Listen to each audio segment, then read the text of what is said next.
ये आकाशवाणी है। प्रस्तुत है कार्यक्रम सुर्खियों में। इसके अंतर्गत सुनिए पुरुष और महिला क्रिकेटरों को समान वेतन दिए जाने पर चर्चा। इसमें भाग ले रहे हैं मलय नीरव, खेल पत्रकार और आकाशवाणी संवाददाता आनंद श्रीवास्तव।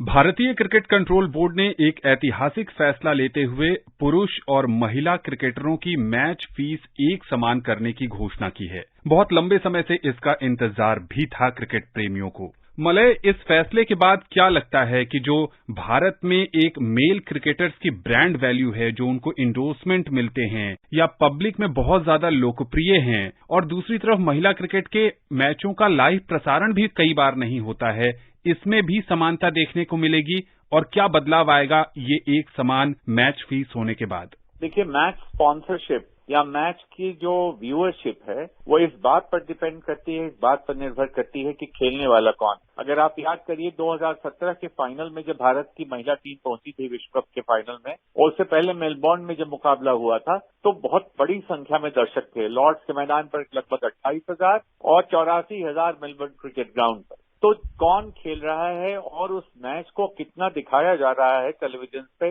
इस बात पर निर्भर करता है कि उसको स्पॉन्सरशिप या प्रायोजक कौन उसमें पैसा लगाएगा, खिलाड़ियों की मार्केट वैल्यू क्या होगी एडवर्टीजमेंट वर्ल्ड में, ये उस बात पर निर्भर करता है। लेकिन वो तो तब होगा ना जब अधिक से अधिक लड़कियां, महिला खिलाड़ी खेलने आए, और उनको खेल के मैदान की ओर आकर्षित करने के लिए जरूरी है कि उनको एक व्यावसायिक खिलाड़ी के रूप में, एक पेशेवर खिलाड़ी के रूप में पहचाना जाए, और उसके लिए उन्हें जो उनका उचित पैसा वो दिया जाए, जैसे पुरुषों को दिया जाता है। अगर आप इसको एक पार्ट टाइम गेम बनाकर लड़कियों के लिए रखते तो लड़कियां पार्ट टाइम में खेलती। कई देश ऐसे हैं, आपको पता है, जैसे हॉलैंड है, क्रिकेट में अच्छा करना चाह रहा है। हॉलैंड के खिलाड़ी अपने पैसे से ट्रेनिंग करते हैं, कहीं जाते हैं आते हैं, उनके पास पैसे नहीं है, उनको हॉलैंड का क्रिकेट बोर्ड कुछ उपलब्ध नहीं कराता पैसा। तो ऐसे में उनकी आर्थिक स्थिति को मजबूत बनाने के लिए, आत्मनिर्भर बनाने के लिए अगर आप कदम उठाते हैं तो अधिक से अधिक संख्या में भारत की लड़कियां, आज भारत में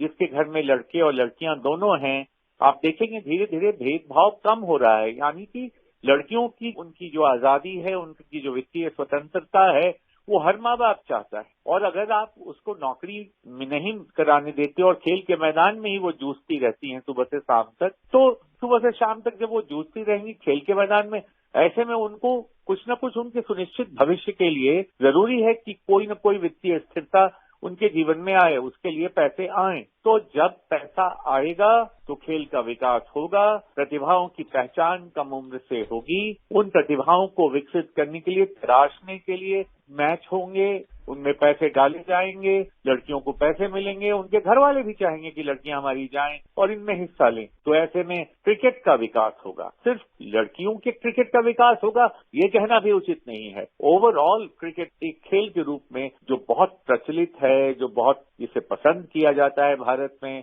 और जिसके चाहने वाले बहुत ज्यादा हैं, जब लड़कियां भी अधिक संख्या में खेलेंगी, अंतर्राष्ट्रीय स्तर पर उनका अच्छा प्रदर्शन होगा, तो ऐसे में खेल को बढ़ावा मिलेगा, खिलाड़ियों को बढ़ावा मिलेगा, अधिक संख्या में लड़कियां आएंगी, और ये इस दिशा में उठाया जाने वाला एक छोटा लेकिन महत्वपूर्ण कदम है। क्योंकि अभी भी कॉन्ट्रैक्ट का जो पेमेंट होता है, जो पुरुष खिलाड़ियों का और महिला खिलाड़ियों का जो एनुअल कॉन्ट्रैक्ट है, उसमें अभी भी समानता नहीं है, सिर्फ मैच फी में समानता की गई है। मलय, आप 4 दशक से ज्यादा समय से खेल पत्रकारिता में हैं और बीसीसीआई को भी आपने बहुत कवर किया है। दुनिया का सबसे धनाढ्य क्रिकेट बोर्ड होने के बावजूद इतना समय मैच फीस को एक समान करने में क्यों लग गया? बहुत दिनों तक तो ये सोच रही कि लिंग भेद जो होता था उसमें ये समझा जाता था कि लड़के ज्यादा क्रिकेट खेलते हैं, ज्यादा प्रतियोगिताओं में हिस्सा लेते हैं, बड़ी संख्या में टूर्नामेंट्स होते हैं, और उससे भी ज्यादा कि जो पुराना जुमला है कि जो दिखता है वो बिकता है, तो वो दिखते थे तो वो बिकते थे। तो वहां पैसा पैसे को काटता था और पैसा पैसे को लेकर आता था। तो ऐसे में पुरुषों पर ध्यान केंद्रित था। जब महिला क्रिकेट की लोकप्रियता बढ़ी, और खासकर पिछले 10 वर्षों, तो ऐसा समझा जाने लगा कि महिलाओं की क्रिकेट को भी बढ़ावा दिया जाए तो इससे क्रिकेट के खेल का विकास होगा और इससे महिलाओं को आकर्षित किया जा सकेगा क्रिकेट के ग्राउंड और क्रिकेट के पिचों पर। और ये एहसास जो है, इस एहसास ने ही आज ये स्थिति पैदा की है जब भारत दुनिया का दूसरा देश बन गया है जहां मैच फीस, केवल मैच फीस की बात हम कर रहे हैं, जो एनुअल कॉन्ट्रैक्ट है उसकी बात नहीं कर रहे हैं। मैच फीस में पुरुषों और महिला खिलाड़ियों में समानता जहां पर आई है वो सिर्फ भारत में आई है, और ऐसा नहीं है कि और देशों में बहुत पहले आ गई थी। जुलाई 2022 न्यूजीलैंड क्रिकेट ने अपने देश की महिला खिलाड़ियों को भी मैच फीस में समानता लाकर उसी समान मैच फीस देने का फैसला किया जो पुरुष खिलाड़ियों को दिया जाता है, और ऑस्ट्रेलिया में भी इसके लिए तैयारी चल रही है। दुनिया भर में पुरुषों और महिलाओं के बीच जो मैच फीस को लेकर आज भी आप देखते हैं, ग्रैंड स्लैम भी देख लीजिए, जो फीस है वो अलग अलग होती है, अधिकांश ग्रैंड स्लैम में होती है। अभी अमेरिका में सॉकर में महिलाओं और पुरुषों की टीमों को बराबर पैसे दिए जाने का जो फैसला किया गया है उसका बड़ा स्वागत किया गया है। तो धीरे धीरे चीजें बदलेंगी, बदल रही हैं। भारत ने कदम उठाया है, देर आए दुरुस्त आए, अभी और बहुत कुछ करने की जरूरत है। मलय, आपने बदलाव की बात की। भारत में जो डोमेस्टिक क्रिकेट का स्ट्रक्चर है उस पर भी आपकी पैनी नजर होती है। पुरुषों के लिए रणजी ट्रॉफी है, ईरानी ट्रॉफी है, देवधर ट्रॉफी है, दिलीप ट्रॉफी है, जहां वो मैच खेलते हैं और वहां भी उनको मैच फीस मिलती है कॉन्ट्रैक्ट के अलावा। क्या आने वाले समय में महिलाओं के लिए भी इस तरह के टूर्नामेंट आप देखते हैं कि शुरू होगा? चूंकि बीसीसीआई ने कहा है कि अगले वर्ष शायद महिला आईपीएल भी फुल फ्लेज्ड तरीके से वो शुरू करने पर विचार कर रहे हैं। अब उसमें शायद हटा दीजिए, क्योंकि महिला आईपीएल का आयोजन होने जा रहा है, 5 टीमें बनाई जाएंगी। ये निश्चित है, ये तय मानिए कि इससे महिला क्रिकेट को बढ़ावा मिलेगा। मगर जो बात आपने पहले पूछी थी उसके जवाब में मेरा ये कहना है, अभी देखिए क्रिकेट ऑस्ट्रेलिया ने एक मुहिम शुरू की है कि 5 वर्ष से अधिक आयु की लड़कियों के लिए 60,000 लड़कियां चुनेंगे, 5 से 12 वर्ष की आयु के बीच की लड़कियों को, जिनको वो क्रिकेट सिखाएंगे और उसमें आगे बढ़ने का उनको मौका दिलाएंगे और रास्ता दिखाएंगे। इसी प्रकार से भारत में भी आपको करना होगा।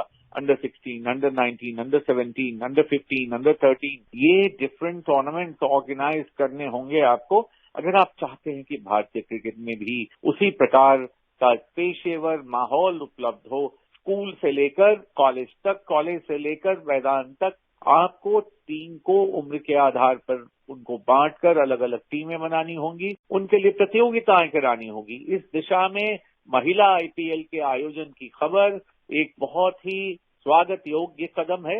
लड़कियां खेलने के प्रति जागरूक होंगी, खेलना चाहेंगी।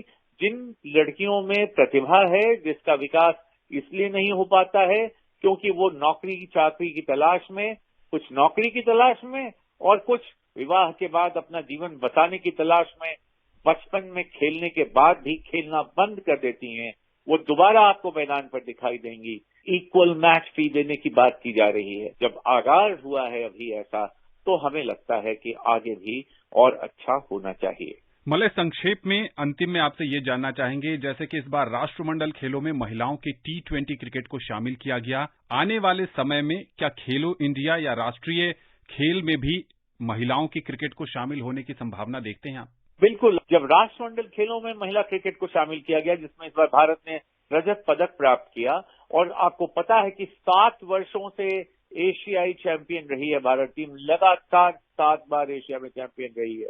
तो इस तरह की जब प्रतियोगिताएं अंतर्राष्ट्रीय स्तर पर आयोजित होने लगेंगी, तो उनके लिए प्रिपरेशन, उनके लिए तैयारी कहाँ होगी, तैयारी का ग्राउंड कहाँ होगा? ये जो घरेलू प्रतियोगिताएं हैं, इन प्रतियोगिताओं में उसके लिए जगह बनानी होगी, और मुझे आशा नहीं, विश्वास है कि जगह बनाई जाएगी। और अंतर्राष्ट्रीय और राष्ट्रीय प्रतियोगिताएं भी बड़ी संख्या में विभिन्न वर्ग के लड़कियों के लिए, विभिन्न आयु वर्ग की लड़कियों के लिए आयोजित किए जाएंगे और किए जाने की जरूरत है। और खेलो इंडिया और राष्ट्रीय खेलों में क्रिकेट को शामिल करने से महिला क्रिकेट को आगे बढ़ावा देने में बहुत योगदान उसका मिलेगा। मलय, आकाशवाणी के इस विशेष कार्यक्रम से जुड़ने के लिए और विशेषज्ञ राय हमारे श्रोताओं के साथ साझा करने के लिए आपका बहुत बहुत आभार। धन्यवाद।